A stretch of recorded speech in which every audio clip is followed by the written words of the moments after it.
Hey, hey, hey. It's Dr. Jonathan Shepherd here on a Friday evening, the last Friday of January of 2021, January 29th, 2021. And as you see, I'm here with my esteemed colleague and friend, the Dr. Kimberly Gordon Achebe. And so, how are you doing, Dr. Gordon?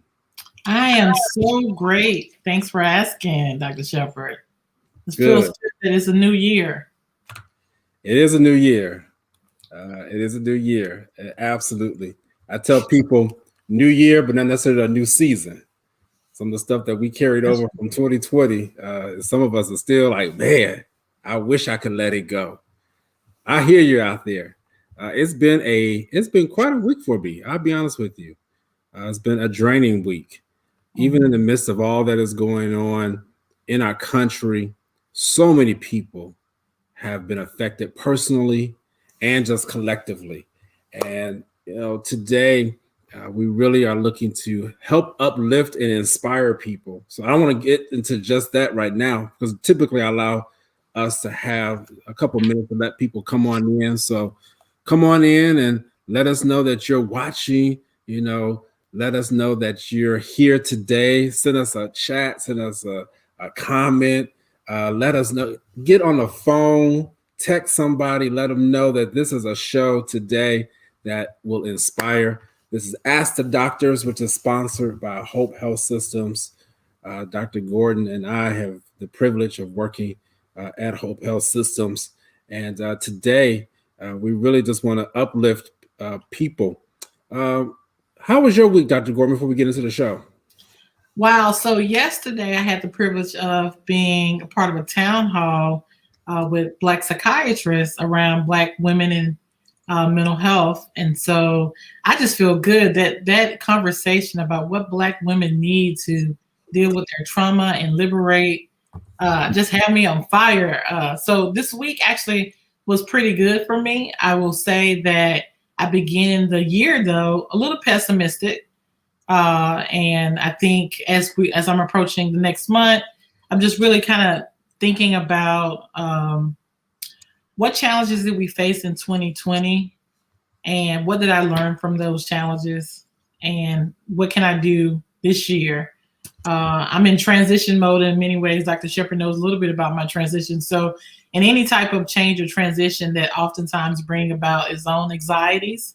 So, I will say I've been a little bit more anxious, although optimistic about the future. And I have my vaccine to be looking forward to next week. So, Okay. all things considered, I think I'm doing okay. Let me tell you before we get into the show, one of the things that I'm killing this year is what I call toxic individualism. I talked about that on the first show of this new year. What is that? What do you mean Well, I'm about toxic? to ask you what the, I know what it means, but Toxic individualism? That means I am no longer participating in programs, organizations, whatever you want to name, that only promote one person or are self invested interests. yeah. Now, yes, you do have to invest in yourself. But what I mean by toxic ones that where you're not concerned about anybody or anyone else around you. And so it is what I call critical collaboration. And so even today, we are exemplifying critical collaboration. And so I want you all out there, think about what is it that this new year is going to bring for you. So thank you for saying that, Dr. Gordon, because this new year, even in the midst of the pandemic, we still got to figure out a way how to take care of each other. How to be able to be concerned about one another, figure out how a way to collaborate. So many bad examples out there right now that we've seen, but yet we gotta push past it. We gotta move forward from it, and still recognize that I need you, Dr. Gordon. And vice versa. Need you You too. know, yeah. So what are the things I really think that's a nice bridge to what we're going to deal with today, because as we are concerned about one another, we have to make sure that we don't say things that will tear down each other. I'm so encouraged by what you were saying about the symposium yesterday, Dr. Gordon, with the Black female psychiatrists, and how liberating and how inspired you feel. I mean, that's awesome. Because, people will sometimes say, well, you can't have a room full of women or working together, because they'll start tearing each other down and things like that. And I'm not going to stay there, because I'll start getting in trouble. I'll start getting nasty text messages. How dare you? I'm not going there, but I am going to say this, that we have to learn how to be able to lift our own up. And so with what we saw last week, and I'm transitioning, about to hand it over to you, Dr. Gordon, what we saw last week when we had the first female vice president that was inaugurated into the office of the vice president of the United States, that was history, and nothing shorter to be celebrated. We must acknowledge that. Dr. Gordon, come on, give us your thoughts as we get ready for our show. Well, you know what? I was planning to wear my pearls in commemoration of Vice President Kamala Harris, but it didn't match my hairdo. So I said, no, I'll do something different. But I know our guest is going to be wearing her pearls today. Seeing the first female vice president in this country really was transformative in a way, and inspiring. And knowing that individual, Kamala Harris, came from a historical Black college and university. Shout out to all those individuals who have went to historical Black colleges and universities, and their family members said, why don't you go to one of those predominantly white institutions there, like Harvard or Yale, and you decided to go to, historical Black college and university. Shout out to you. I went to Xavier, and our guest also went to Xavier. But I mean, seeing the faces of Black women and women of color celebrate this time in history just was phenomenal, right? And just knowing the history that we're living in, despite all the troubles, because we have plenty, is empowering. And I think this conversation, Kamala Harris is a good example of sisterhood and keeping friendships and keeping the narrative going around, women empowerment and beauty and inclusion and diversity, which is all the things that we're hoping to talk about today, but in a way that it doesn't exclude any group, but empower a group who have traditionally been marginalized and, I hate to say it, been ignored. So I'm excited. Yeah. So every Black woman out there, come on. You need to go grab your sister. You need to go grab your aunt, your mother, your grandmother, your great-grandmother. Yes, great-grandmothers do get on social media. You need to go grab any female that you know. Let them know that we're on Ask the Doctors. You need to go grab the men. I've been told that there will be questions that will target the men. So again, Dr. Gordon is going to be leading this. But come on, Dr. Gordon, let's introduce our guests and let's get this train rolling. All right. So, first of all, if you don't know, we're talking about the intersection of beauty and hair and women's mental health. And some people may ask, why did we decide to have this conversation of how something that is so basic as hair be associated somehow with beauty and mental health? Well, if you stick around, you'll learn more about that.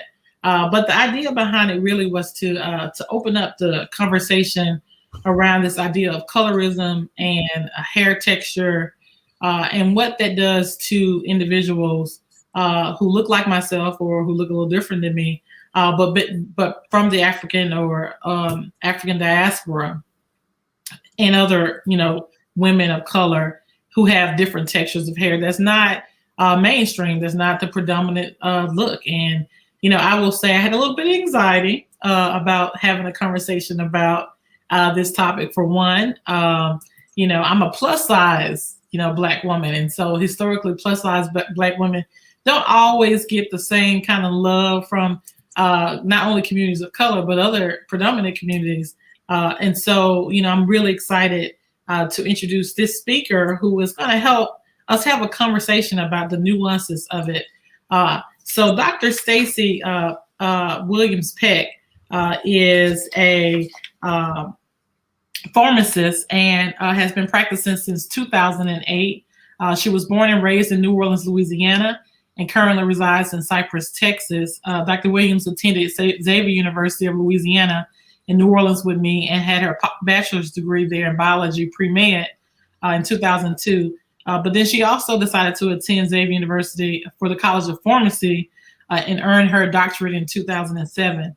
She practiced in hospital pharmacy and has been instrumental in light of this pandemic and helping many people with their health. But one of the things that I really love about Dr. Stacy Peck is that she is an entrepreneur. She's a businesswoman.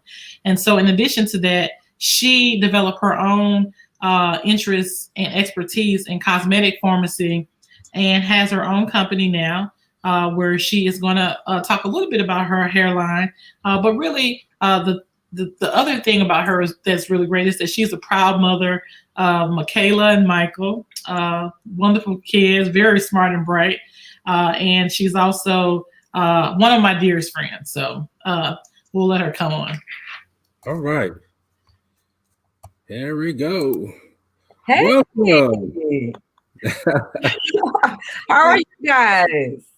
We're doing well. Welcome. Welcome to Ask the Doctors. We're so glad to have you.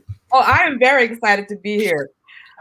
Because first off, let me say this is a real treat because for those of you that are watching, me and Dr. Achebe, we go back way back. I'm not going to tell our ages, but we've been friends since we were 18 years old. So when she asked me to do it, I was like, it was a no-brainer. So I was like, sure, I'll do it.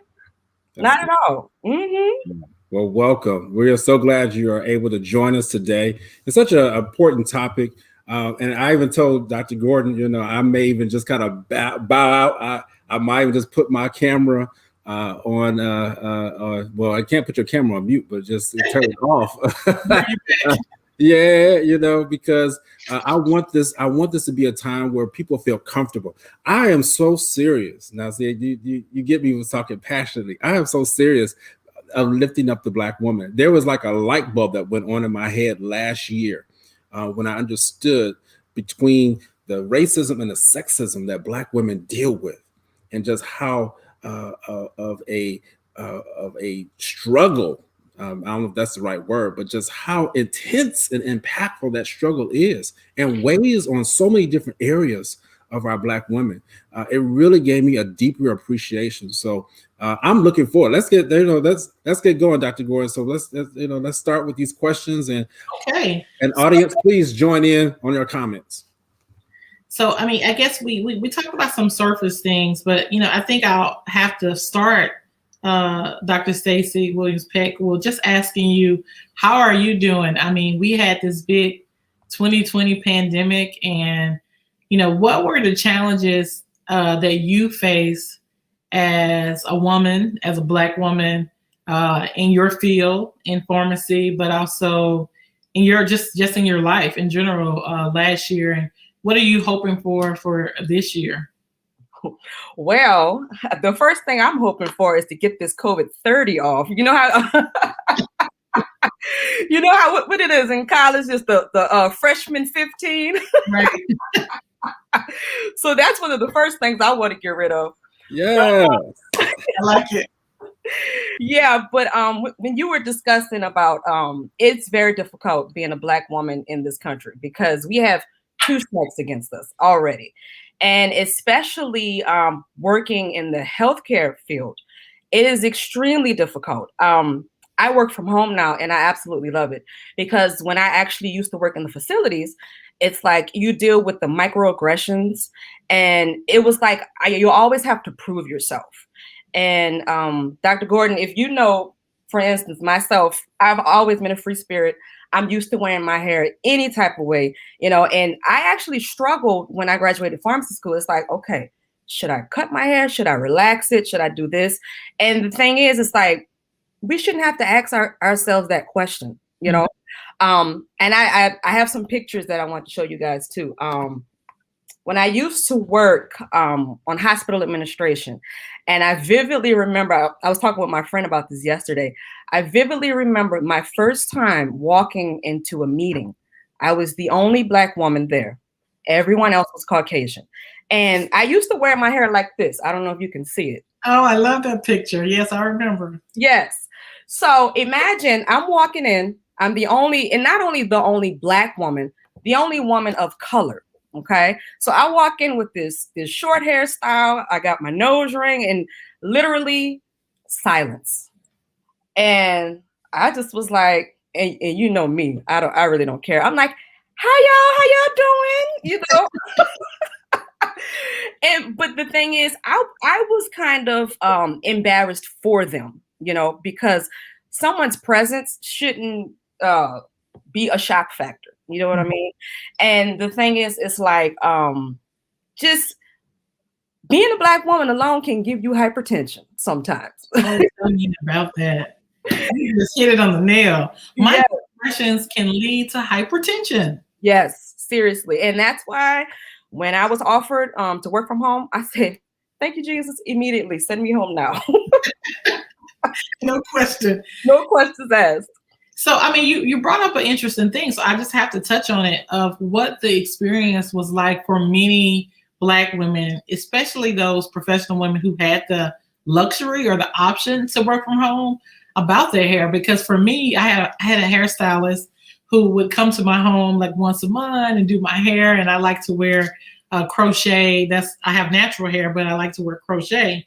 And my hair texture, I would say, is like not 4C, which is what is considered probably the most what we call the nappy hair, which I don't like that term, but I hate it. It's the most coarse texture. Mine is like in between, you know, the curly and the most texture. But I really wanted to be natural. You know, I wanted to take care of my hair, and she would come every month. And then the pandemic hit, and you know, nobody want to come to your house. Nobody want to go to the beautician, and you have all these virtual meetings, and you have to meet with these professional people, and you're like, what am I going to do with my hair? Right. I mean, I guess did you have that similar experience? Like, what am I going to do with my hair? Should I wear my hair wrap? Should I put a wig on? What should I do? Well, the beautiful thing about me is I just wake up and go. I don't even own combs, to be honest with you, but I do understand what you're talking about because I haven't had my nails done in forever. So I totally get it. And it is, and people may think that it's a trivial thing, but it's actually an important thing because natural hair, believe it or not, it's very difficult to manage. People think that it's easy. It is not. My daughter's hair, sometimes it's a challenge combing her hair because she's tender-headed. And so, you know, like, if it's hard for me to do my child's hair, imagine if a person who doesn't know how to do their own hair, that's a struggle. And it's a real struggle, you know, with the beauty salons being closed. Yeah, it's definitely a challenge. And let's be honest, one thing a Black woman will spend her last dime on is her hair. Yes. Be honest, okay? You know, and I was thinking about it, you know, how men was experiencing it, because I know guys, you know, the barbershop thing is actually a big phenomenon in African-American men. So I remember having a conversation with Dr. Shepard, you know, because, you know, we are professionals, we work together. I was like, you know, are you still getting your hair done? Because I wanted to know, because I know he would go to the barbershop, things like that. He was like, oh yeah, I have somebody come to me, and I'm like, what? You feel comfortable? But it was, you know, those challenges, because a woman, when they get their hair done, that is an intimate thing. You're there for hours, sometimes getting your hair braided. But I want to actually go back to something you said about, and kind of hold us to the fire as Black people about, you know, having, you know, 4C or coarse texture hair being very difficult to manage.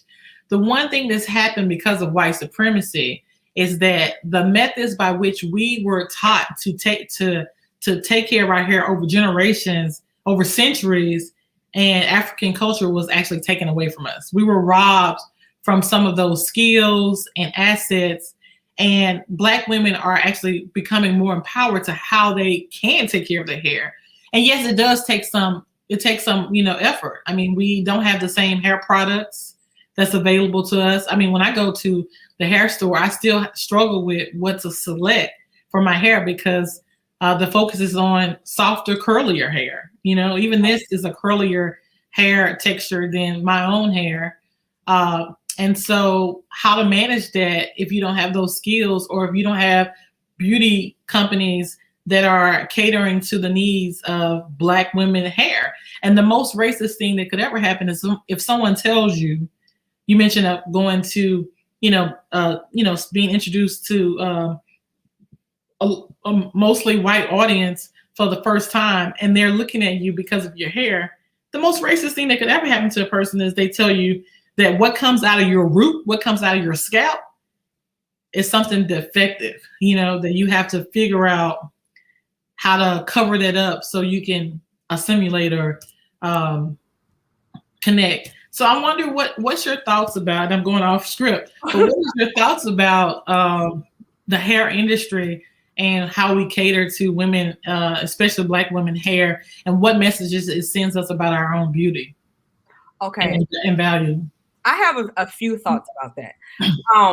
We have come a long way, I will say, because I remember back in the day, the only options we had were Blue Magic, pink oil, moisturizer, things like that. Dr. Shepherd, you know. You remember.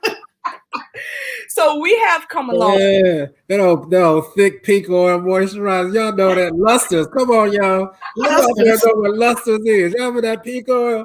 Yes. Soft sheen. Yes. Uh-huh. Well, thank you, Lusters, for your contributions, because that pink oil saved the day many a days. Yes.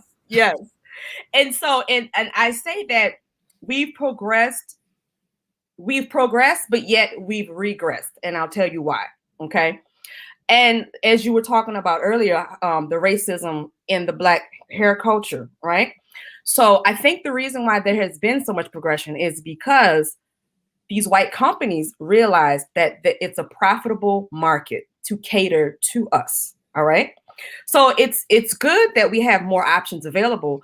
But the thing is, who better than? And that's why I actually got into this industry, because just like everywhere else, we are underrepresented in the hair industry. I think roughly, as far as researchers, we make up less than 2%. And we are the largest consumers of hair products, but there's no one behind the scenes to make sure that these things are safe for us. A lot of people, they don't realize that as far as Black women and fibroids, the link between that and hair relaxers.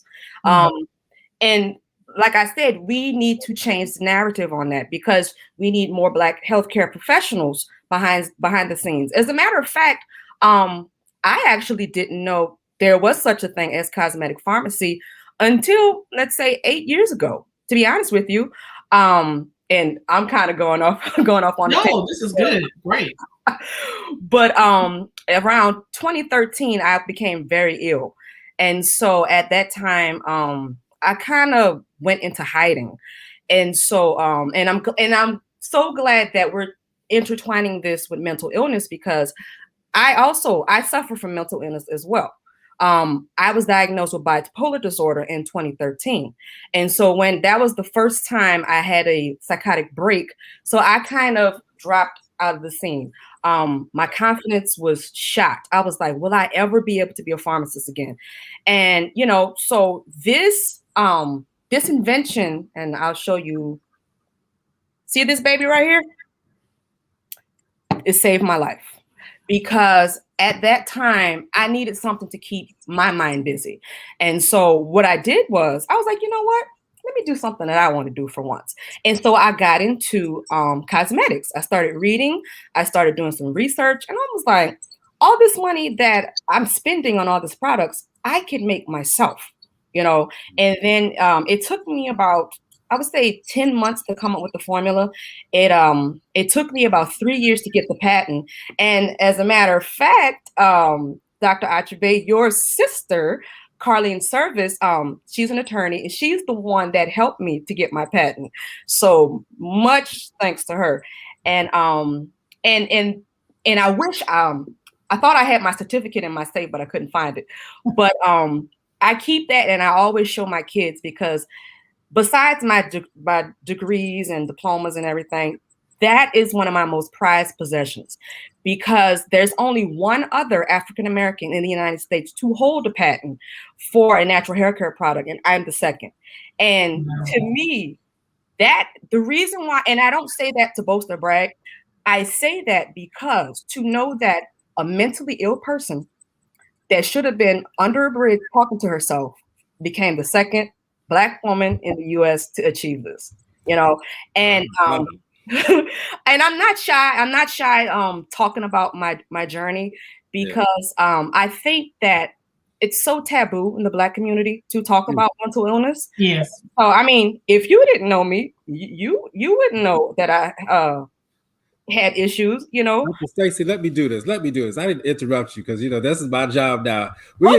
We need to lift this up. Yes. Also, we got. I know. Dr. Gordon Ashman loves to surprise me. She loves bringing these guests on and just floor me. He was gonna leave, remember? And once again, she has done it. Amazing. I'm just interrupting right now because I need people to really hear what was just said. I need you to hear what was just said, because there's somebody out there who is dreaming. There's somebody out there who's like, man, the pandemic came and all of my dreams now have fallen to the wayside. All of my dreams are up in smoke. I've just gone quit. Dr. Stacey Williams Peck has just told you, in the middle of suffering from a mental illness, she decided to get better, because it is in part your decision. All right. You do play a role in getting better. All right. Oh, yes. I know that. She made a decision that she was not going to allow something that she had no control over to stop her from getting her goal accomplished. And that's creating her own hair line product, however you want to call it, beauty care product. But to have the only person to have the second patent for natural hair care products. Did I say that right? The second, there's the other lady, she's from Detroit, but I'm the second one. Yes, sir. Second one. Man, come on now. There are more people out there that we need to inspire. I told you you're going to be inspired today. So I'm sorry. I had to, that's my job, to lift up and to encourage. That is awesome. Thank you. You have encouraged me by saying that. Now, I don't have any hair. All right. So,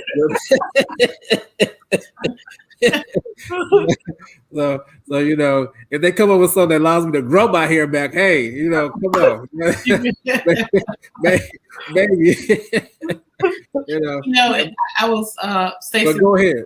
When you were telling your story and your journey, it just brought back so many memories and conversations that we had as early adulthood in college, and being inspired to finish our medical degrees and do other things with our life. And when we have those challenges, like finding out that you have a mental illness, or finding out you have a medical condition that is chronic, that you have to take care of, and you have to manage while you're managing your family, and you're managing your relationships, and you're managing your job, and all of that. That is very challenging. I'm so proud of my friend. I know when Carlene told me she was helping you, I was like, Stacey, I've been knowing Stacey so long, because I can't tell you how many inventions that Stacey has had over the years. And it used to be our running Dr. Stacey Peck. I'm sorry, I'm getting too familiar. It's fine. But we used to, we had all these ideas about, creating things, and she is the ultimate creator. And that's a testament to her ingenuity and creativity. And there's a connection, I believe, with bipolar illness and creativity. There's a lot of literature around that. I will tell people without a shadow of a doubt, my mother, who's no longer living, had bipolar. She was the most creative, smartest individual that I ever have met and ever will meet, and so oftentimes there's this myth that you're crazy, that that you should, like you said, you should be under somewhere talking to yourself. No, people with mental illness are normal individuals who are struggling with an illness, right? Like any other illness. And so the stigma of being a Black woman, of having a mental illness, society has placed on us that's not fair to us. It's not fair to anyone. And the interesting thing about white supremacy and stigmas, I had the privilege of writing in a chapter about the origins of racism in medicine, which was something, that was amazing for me to understand how racism has impacted everything, including healthcare, right? Yes. Including the way we actually see healthcare and mental illness, for instance. It's stigmatized it in such a way where someone who had, a breakdown because they were feeling anxious, when they were white, it was something, supported, and they had these nice hospitals where you could, draw and listen to music, and your family members could come and visit you. And then when we started having more immigrants coming to this country, and we had more African Americans needing mental health services, then all the mental health centers became closed doors and lock-in security. And, the communities who had mental health institutions, all of a sudden they were afraid to have those mental health institutions in their environments because immigrants and Black people was going to be in those hospitals, right? Mm-hmm. And so we have to understand that our society is so much connected to white supremacy and racism. So it's not a wonder that a woman of color, who may be a fair-skinned woman, for instance, may have identified herself as being more beautiful or feel more empowered than a woman who's more dark-skinned, who have more texture to their hair. Because we've been taught that the closer you are to the white group, yes, the more value you have, right? Yes. We've been conditioned to think that way. So, I took a spin back to the colorism and beauty there. But I do think, this is great. You kind of answered that question, but I'm going to go ahead and ask it anyway, because I want to have our audience know what we were thinking here. Has this pandemic brought about unique challenges for Black women and women of color to maintain their self-identity, beauty, and mental health? And do you feel that there is a need for more transparent conversations with psychiatrists and mental health professionals around that social, political, and cultural ideologies around beauty and health, especially when it comes to beauty, self-esteem, and mental health for women of color? Yes, most definitely. And I want to piggyback off what you said, is that it's kind of like the lighter your skin, the more compassion you receive, the more the damsel in distress, and you know what I mean. And the thing is when you were saying the impact of the pandemic on, what was the last, I wanted to touch on that last part of the question. Let me go back. So I said, do you feel there's a need for a more transparent conversation in light of the pandemic and the challenges that Black women have about their self-identity and also self-esteem? Yes, that's what I wanted to mention. Okay, so as far as, I think it's most important to instill self-esteem in our children. Okay. And I can speak on this because my daughter, like I said, her hair is natural. Well, recently I just gave her a relaxer because she's 13 now. So y'all know how that is. but anyway, I digress. But I remember when she was about 5 or 6, she came home from school one day and she was upset and she was crying. I was like, Michaela, what's wrong? And she told me she wanted to be white. And I was upset. I was upset with myself. I was like, am I not showing like proud Blackness in this household?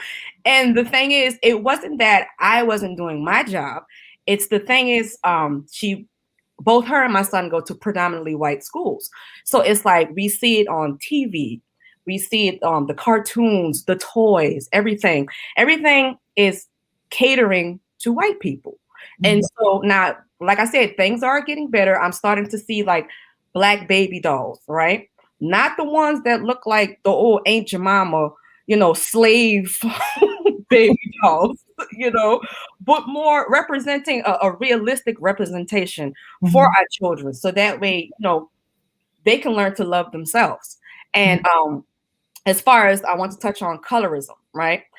Now, Dr. Achebe, you've seen my family. We come in all shades.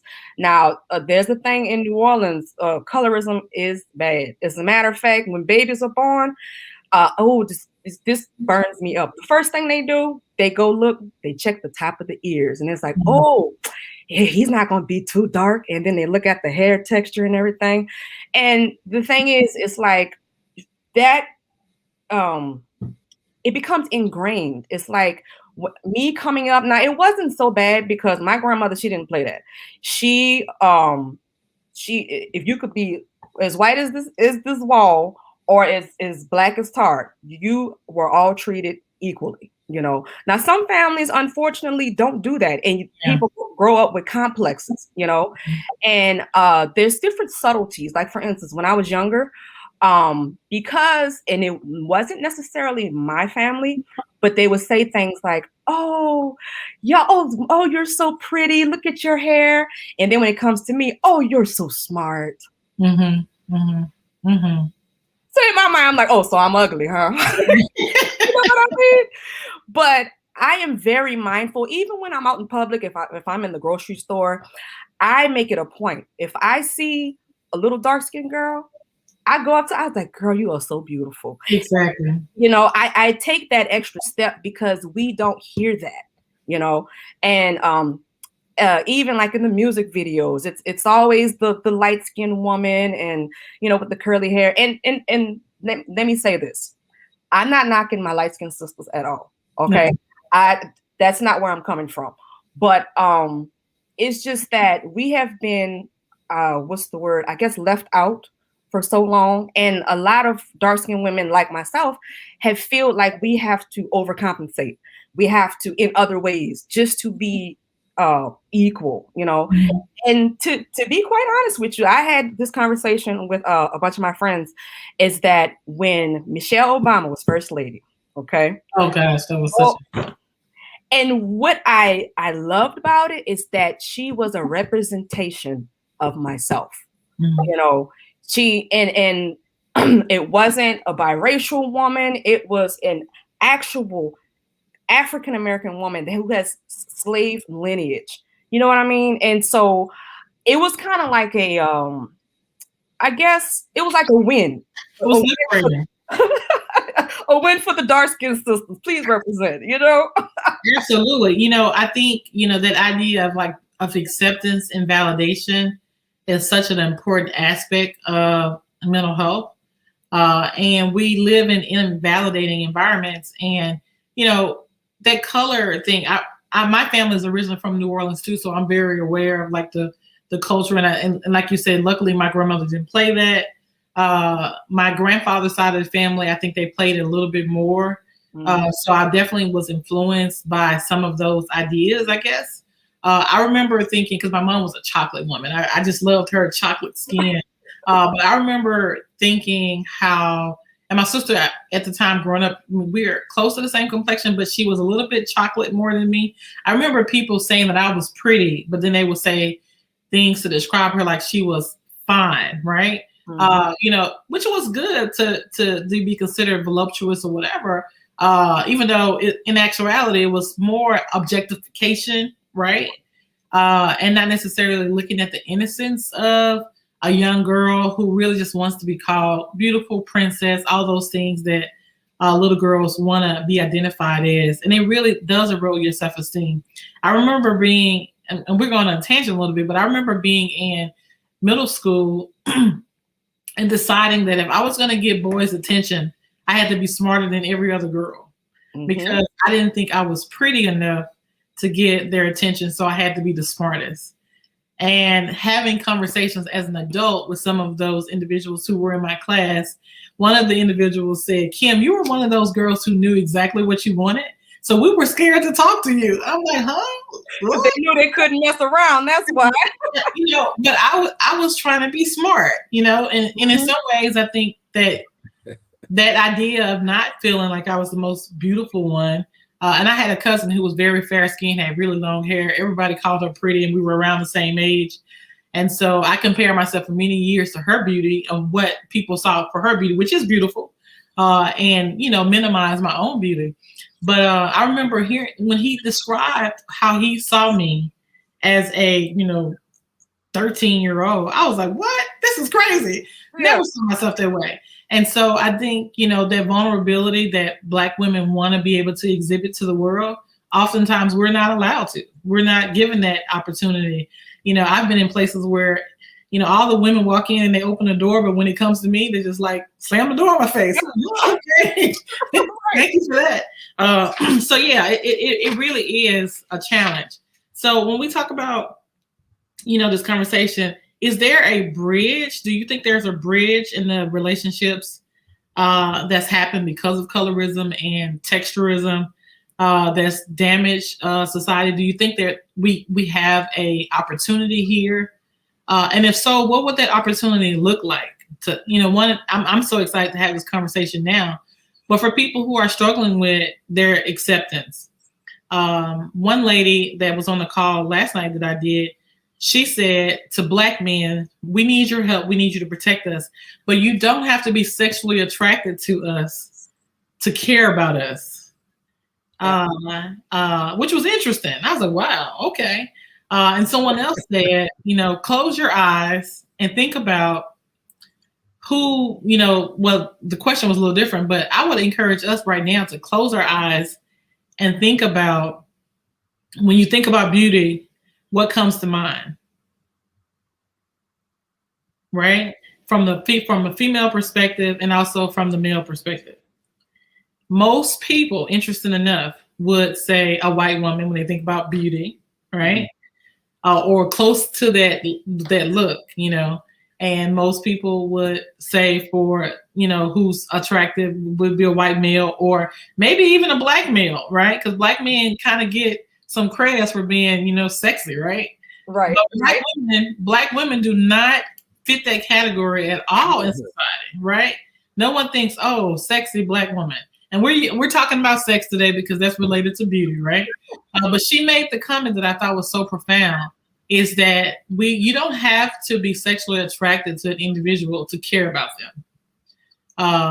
And we've been conditioned to think what's attractive, what's sexy, what's whatever. How do we bridge the gap in terms of caring about individual needs and kind of destroy some of this polarizing ideologies, so to speak? What do you think? Okay. I'm glad. Oh, you're bringing up some good topics. Okay. But I'm glad that she mentioned it's kind of beginning with the Black man, right?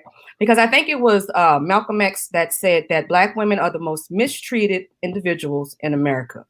And the thing is, it's kind of like, if our own men don't respect us, we can't expect everyone else to. You know what I mean? Mm-hmm. And especially since I'm single, in and out of the dating scene because they get on my nerves.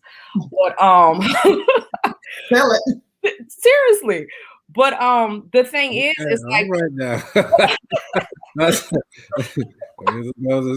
little too far. Come on back. I should be talking about tell it. Come on now. Come on back. We're on Facebook Live. We'll be good. We'll be good. But no, honestly, as far as the dating pool is concerned, we're kind of like at the bottom of the barrel, and it's unfortunate that it is that way.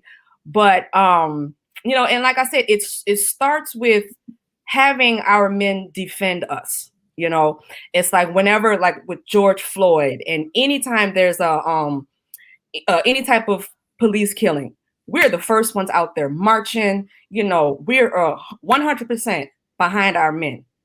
But let's look at Breonna Taylor. How long did her case take to catch momentum? How long did it take for protesting to come out? You understand what I'm saying? I'm just trying to give you a visual of how we support versus how the men support us. Mm-hmm. So I think that is one way to help. I think another thing too, I like the fact, because I'm in a lot of Facebook groups, and with it's colorism and with the hair texture is really bad amongst the African diaspora as a whole. You have your Afro Latinas, and the thing is, it's like at some point it needs to stop, because at the end of the day, if we all closed our mouths and we didn't hear an accent, we all look the same. So why are we fighting against each other? You know, like for instance, the Dominican Republic and Haiti are right next door to each other, but they hate each other. And it's like, come on, man, you know?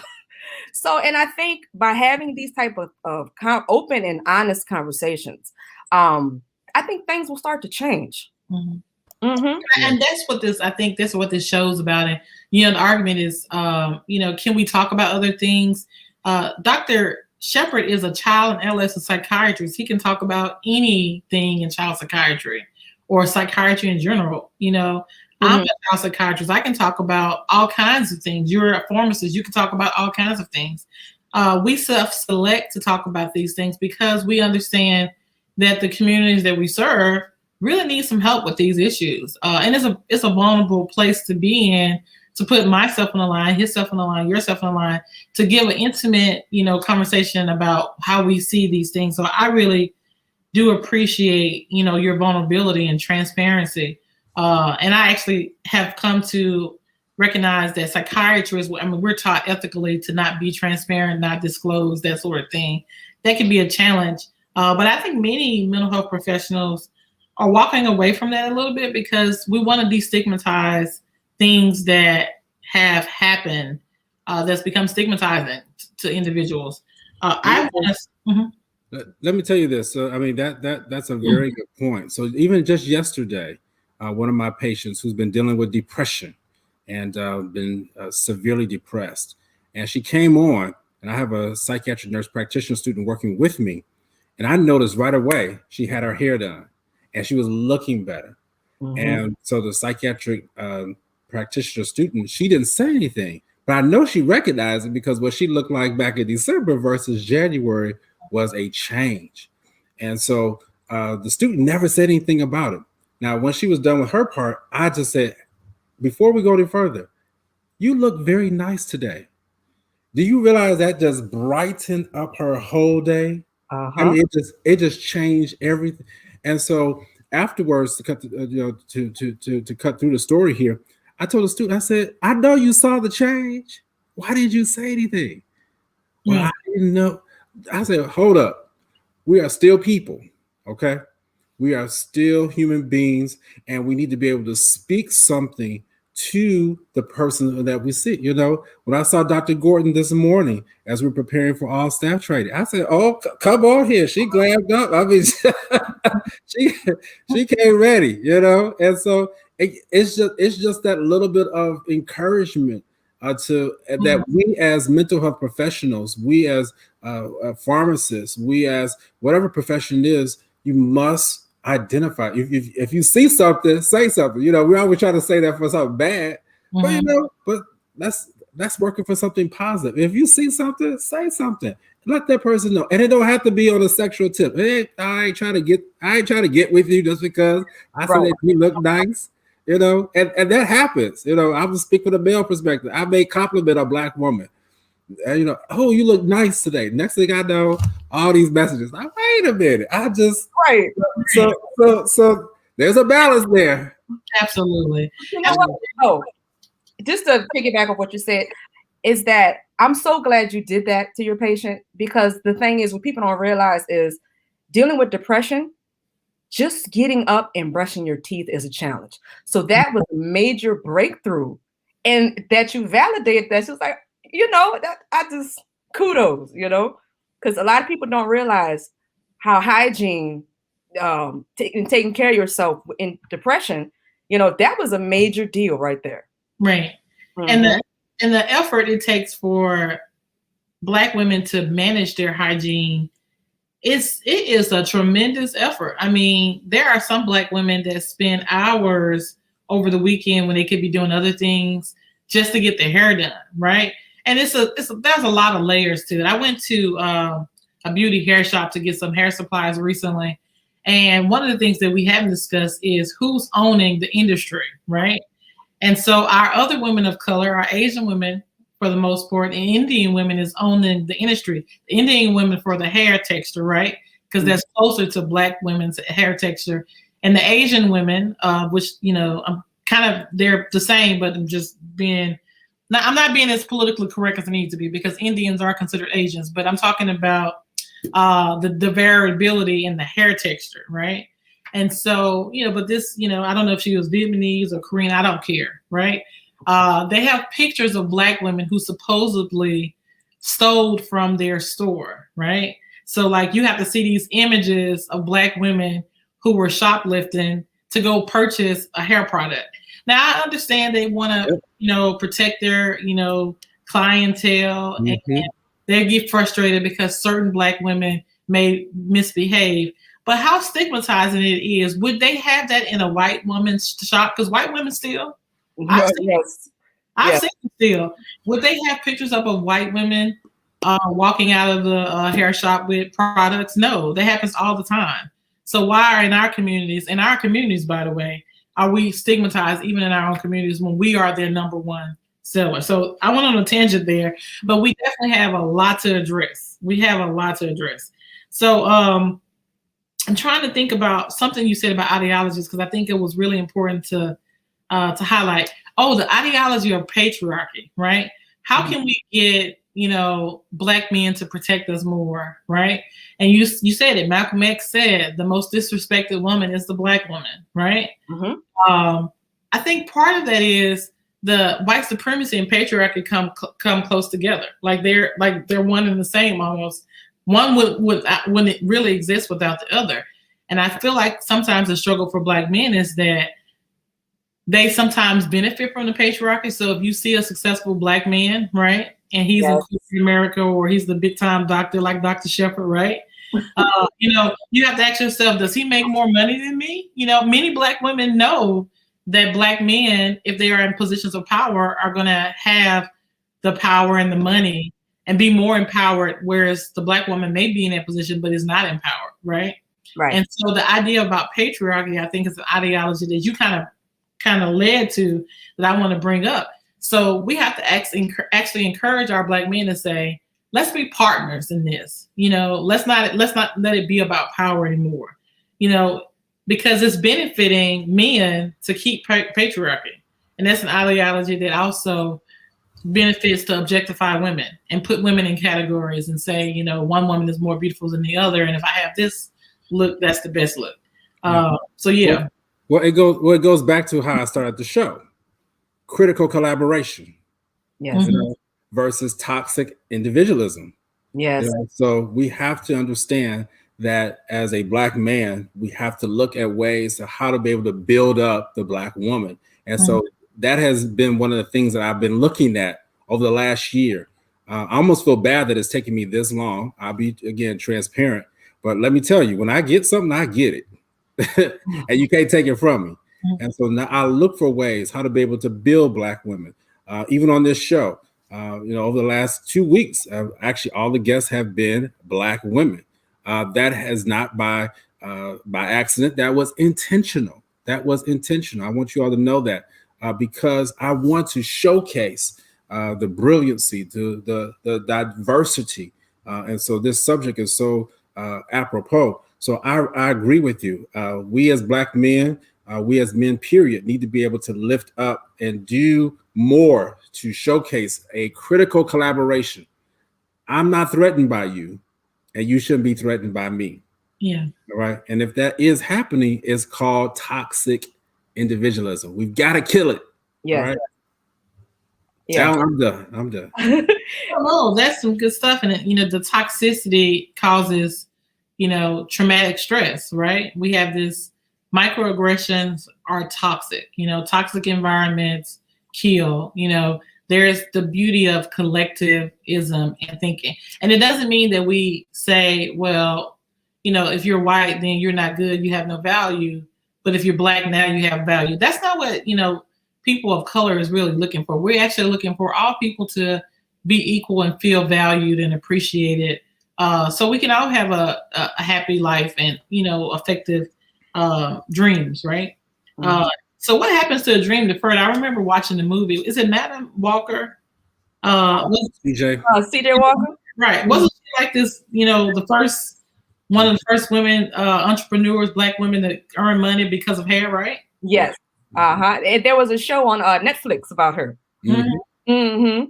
So I'm just thinking about all of these Black women who have made it possible to have wealth. Like there wouldn't have been an Oprah without Madam C.J. Walker, right? Yeah. I was also thinking, a little bit about, what the journey has to be like in order for you to actually start taking care of your hair, right? Mm-hmm.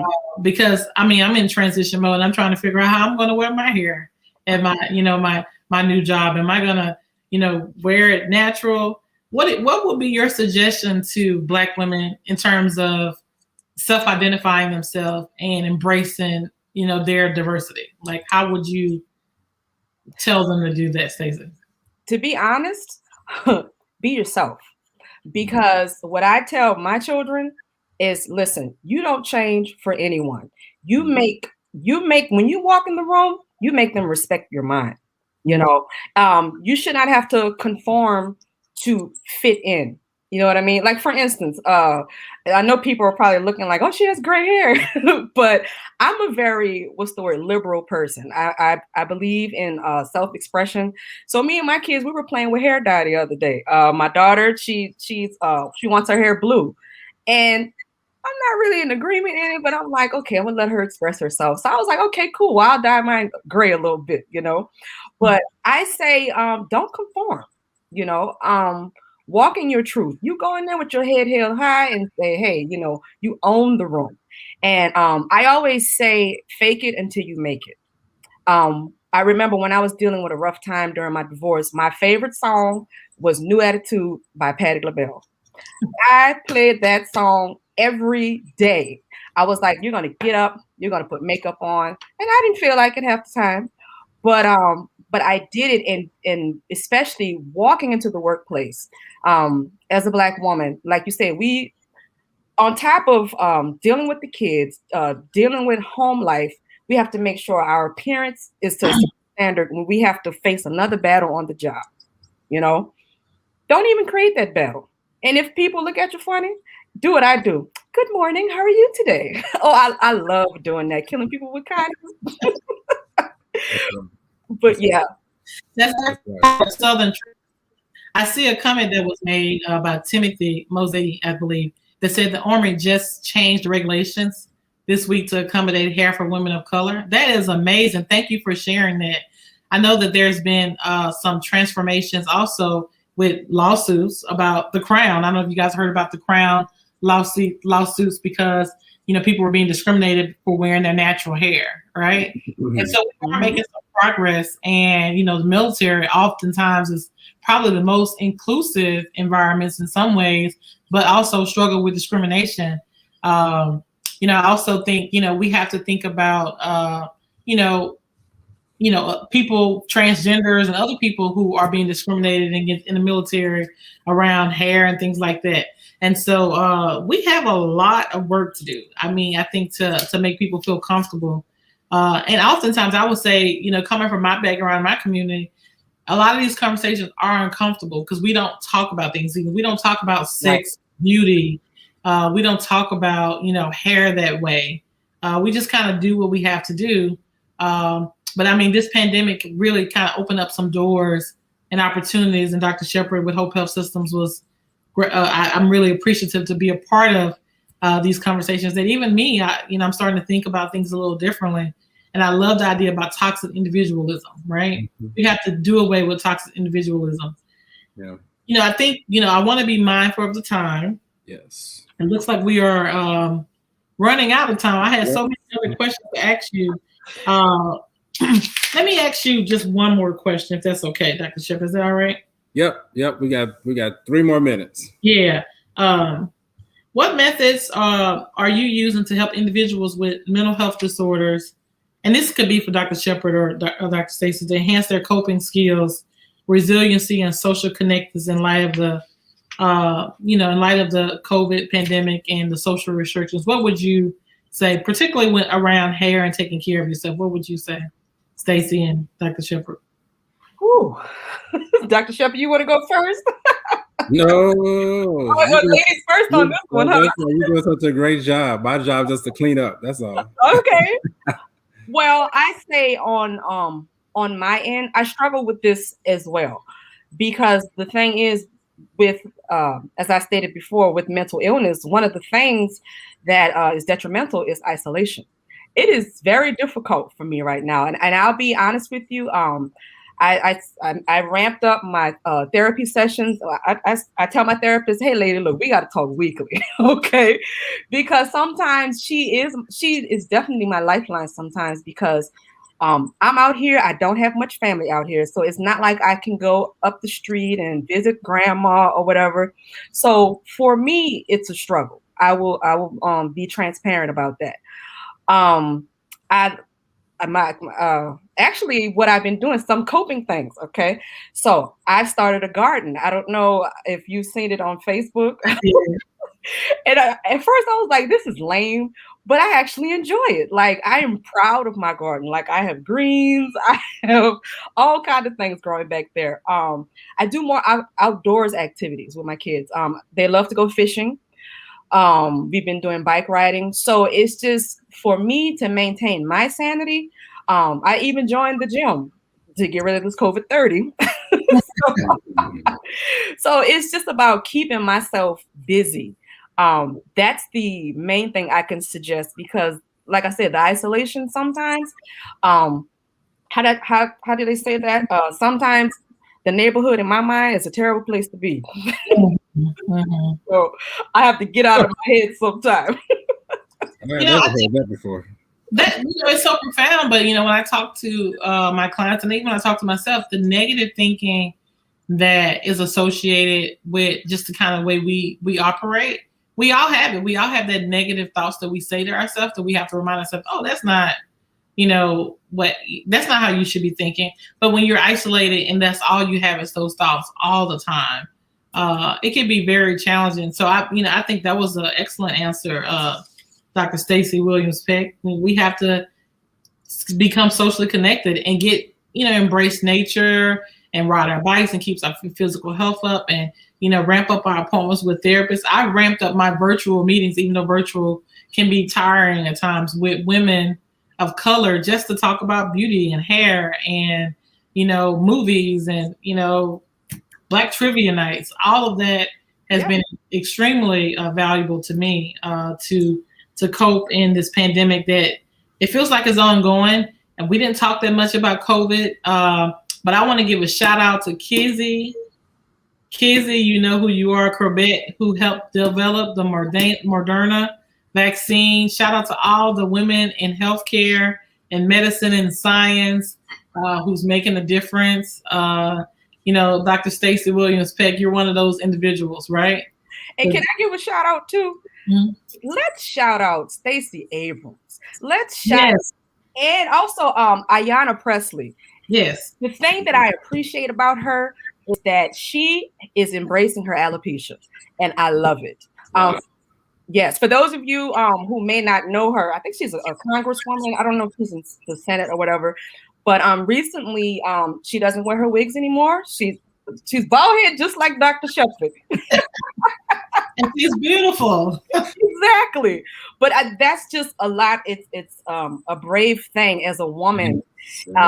Yes, that Stacey Abrams, she doesn't look, the look, but I love it. Black girl magic. She's a force to be reckoned with. Yeah. Yep. We're gonna bring this in. We're gonna bring it to the close. This has been an awesome discussion today. Thank you, Dr. Stacey Williams Peck. You've been phenomenal. You have been just right on point. You've been able to help our audience today. You've helped me today, even in this particular discussion, how you've been able to turn what others may have seen as a deficit or deficiency into a gain, and not just a gain, but into a remarkable comeback, resiliency. And so that is awesome. That is awesome. Thank you again, Dr. Gordon Achebe, for leading this discussion.